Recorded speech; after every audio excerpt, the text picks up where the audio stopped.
সুজির এমন সুন্দর একটা রেসিপি থাকলে আপনারা অন্য কোনো রেসিপি খাওয়া ভুলে যাবেন। এতটাই খাস্তা মুচমুচে এবং সহজ রেসিপি। তাহলে চলুন আজকে এই সুন্দর রেসিপিটা কিভাবে বানিয়েছি খুব সহজেই আপনাদের দেখিয়ে দিই। এটা বানানোর জন্য প্রথমেই নিয়ে নিয়েছি একটা গাজর। গাজরটাকে খোসা ছাড়িয়ে খুব ভালো করে ধুয়ে নিয়েছি। এবার গ্রেটারের সাহায্যে খুব ভালো করে এটাকে একটু ঝিমিঝিমি করে গ্রেট করে নিচ্ছি। আপনারা চাইলে কিন্তু এটা ছোট ছোট করে কেটেও নিতে পারেন, তবে গ্রেট করে দিলে রেসিপিটা বেশি ভালো হবে। এই যে এরকম করে গ্রেট করে নিয়েছি, সমস্ত গাজর ভালো করে গ্রেট করে নিয়েছি। এদিকে কড়াই বসিয়ে দিয়েছি, কড়াইয়ের মধ্যে দিয়ে দিচ্ছি 2 চামচ ঘি। ঘিয়ের পরিবর্তে কিন্তু সাদা তেল দিলেও হবে, তবে ঘিটা দিলে একটা সুন্দর ফ্লেভার আসবে। এবার গাজরগুলো দিয়ে দিচ্ছি, দিয়ে গাজরটা দিয়ে খুব ভালো করে এটাকে একটু ঘিয়ের সাথে গাজরটাকে একটু ভেজে নেব। তাহলে গাজরটা একটু খুব সুন্দরভাবে নরম হয়ে যাবে এবং একটা সুন্দর ফ্লেভারও আসবে। দেখুন গাজর ভালো করে ভেজে নিয়েছি। এবার দিয়ে দিচ্ছি 1 বাটি সুজি। সুজিটা দিয়েও গাজর আর সুজি একটু ভালো করে নেড়েচেড়ে একটু ভেজে নেব। দেখুন গাজর আর সুজি খুব সুন্দরভাবে একটু ভালো করে ভেজে নিয়েছি। এবার দিয়ে দিচ্ছি স্বাদ মতো লবণ, 1 চামচ মতো চিলি ফ্লেক্স, কিছু ধনেপাতা কুচি আর 2 চামচ মতো চিনি। আর এখানে একটু পাতিলেবুর রস নিয়েছি, 2 চামচ মতো দিয়ে দিচ্ছি। এটা দিলে কিন্তু খুব ভালো লাগবে খেতে, টক ঝাল মিষ্টি দারুণ হবে খেতে।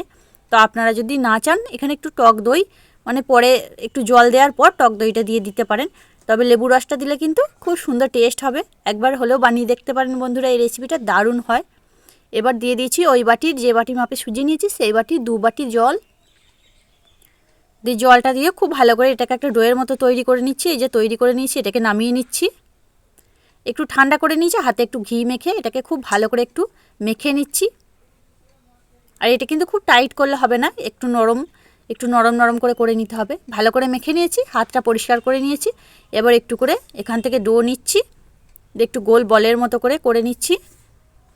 হাতে দেখুন এইভাবে একটু চ্যাপটা করে নিচ্ছি। দিয়ে যেভাবে প্রদীপের ডিজাইন করা হয় আমি সেইভাবে মুখটা একটু প্রদীপের মতো করে নিচ্ছি। তো আপনারা চাইলে যে কোনো ডিজাইন না করে এমনি শুধু গোল গোল বা চ্যাপটা বা লম্বা করে নিলেও হবে। দিয়ে একটা চামচের সাহায্যে এইভাবে একটু ডিজাইন করে নিচ্ছি। এতে শুধু দেখতে সুন্দর লাগার জন্য করছি, আপনারা চাইলে এমনি শুধু প্লেন গোল করে নিলেও হবে। এই দেখুন কত সুন্দর দেখতে লাগছে ডিজাইনটা করার জন্য। আবারও একটু ডো নিয়ে নিচ্ছি, দই একইভাবে ডিজাইন করে নিচ্ছি। আর হাতে কিন্তু একটু সাদা তেল বা ঘি লাগিয়ে নেবেন, নাহলে এই সুজির ডোটা যেহেতু একটু নরম করে মাখা হয়েছে হাতে লেগে যেতে পারে। দেখুন আবারও ডিজাইনটা করে নিচ্ছি, মুখটা একটু সরু করে নিচ্ছি, যেভাবে প্রদীপে ডিজাইন করা হয় সেইভাবে একটু মুখটা সরু করে নিয়েছি। এই যে দেখুন, দিয়ে আবার একটা চামচের সাহায্যে এইভাবে ডিজাইন করে নিচ্ছি। এই দেখুন খুবই সহজ, একটা যে কেউ বানিয়ে নিতে পারবে। দেখুন কত সুন্দর ডিজাইনটা হয়ে গেছে।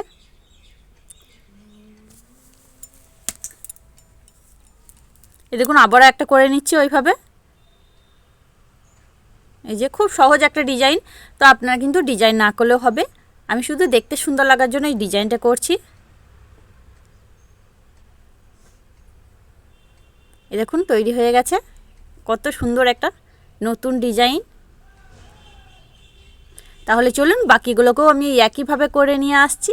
দেখুন আমার সবগুলো করা হয়ে গেছে। এবার এগুলোকে ভেজে নেব। তার জন্য কড়াইয়ে সাদা তেল আগে থাকতে গরম হতে দিয়েছিলাম, আর তেলটা কিন্তু খুব ভালো করে গরম করে নিতে হবে। আর আমি প্রথমে দুটো করে ভেজে নিচ্ছি, কারণ বেশি দিলে এটা যেহেতু নরম আছে গায়ে গায়ে লেগে যেতে পারে। এবার ওপর থেকে কিন্তু তেলের ছিটা দিতে হবে, নাহলে সুজির ওপরের ভাগগুলো ভালো করে ভাজা হবে না আর এগুলো ছেড়ে যেতে পারে। দেখুন ভালো করে একটু এরকম কালার করে ভেজে নিয়েছি, উল্টে পাল্টে অল্প আছে মুচমুচো করে। এবার তুলে নিচ্ছি, আবারও আমি দিয়ে দিচ্ছি।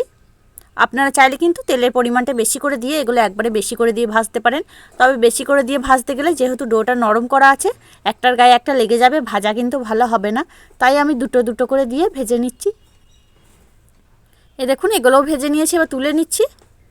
সমস্ত ভেজে নিয়েছি আমি, দেখুন কতটা সুন্দর দেখতে লাগছে। তো এই রেসিপিটা কিন্তু একবার হলেও বানিয়ে দেখতে পারেন, একদম নতুন রেসিপি বন্ধুরা, যে কেউ বানিয়ে নিতে পারবে। আর খেতে কিন্তু দুর্দান্ত, 1 কাপ গরম গরম চায়ের সাথে কিন্তু জমে যাবে এটা, টক ঝাল মিষ্টি একদম দুর্দান্ত একটা সুজির নতুন রেসিপি। আপনারা কিন্তু অবশ্যই বাড়িতে বানাবেন আর আমাকে কমেন্টে বলবেন যে আপনাদের রেসিপিটা কেমন হয়েছিল। দেখুন কতটা সুন্দর হয়েছে আর কতটা সহজ বন্ধুরা। আমি কিন্তু পেঁয়াজ ব্যবহার করিনি, কারণ যে বন্ধুরা নিরামিষ খান তারা কিন্তু এটা খেতে পারবেন। আর আপনারা যদি পেঁয়াজ রসুন খেতে চান তাহলে এখানে একটু গ্রেট করে আদা, গ্রেট করে পেঁয়াজ রসুন সব দিতে পারেন, তাতেও কিন্তু ভালো লাগবে খেতে। কিন্তু এটা এইভাবে খেতেই বেশি ভালো লাগে বন্ধুরা, চায়ের সাথে খেতে কিন্তু দুর্দান্ত লাগে। দেখুন কতটা সুন্দর হয়েছে। মাত্র 1 বাটি সুজি দিয়ে পরিবারের সকলের কিন্তু খাওয়া হয়ে যাবে। আমাদের কিন্তু ভাজতে ভাজতেই অর্ধেক খাওয়া হয়ে গেছে, তাই আমি আপনাদের সবগুলো দেখাতে পারিনি। দেখুন কতটা সুন্দর দেখতে লাগছে, ডিজাইনটা করার জন্য কিন্তু বেশি সুন্দর লাগছে। আর কতটা মুচমুচে দেখুন, একদম খাস্তা মুচমুচে, কতটা সুন্দর। ওপরটা মুচমুচে আর ভেতরটা নরম, খেতে কিন্তু দুর্দান্ত বন্ধুরা। আপনারা কিন্তু এতে সব রকমের স্বাদ পাবেন, টক ঝাল মিষ্টি সমস্ত কিছুই স্বাদ পাবেন। তাহলে বন্ধুরা আজকে আমার এই রেসিপিটা আপনাদের কাছে কেমন লাগলো সেটা কিন্তু অবশ্যই কমেন্টের মাধ্যমে জানিয়ে দেবেন। দেখে যদি একটু ভালো লাগে, আপনি যদি নতুন বন্ধু হয়ে থাকেন একটা লাইক দিয়ে চ্যানেলটিকে সাবস্ক্রাইব করে নেওয়ার অনুরোধ রইল। পরবর্তী ভিডিওর নোটিফিকেশনগুলো যাতে সহজেই পেতে পারেন তার জন্য পাশে থাকা বেল আইকনটি বাজিয়ে দেবেন। আর পুরনো বন্ধুদের অসংখ্য ধন্যবাদ প্রথম থেকে আমার সাথ দেওয়ার জন্য। তাহলে আজকের মতো এখানে আবার ফিরে আসছে অন্য কোনো দিন অন্য একটা রেসিপি নিয়ে। ততক্ষণ আপনারা ভালো থাকবেন, সুস্থ থাকবেন। ধন্যবাদ।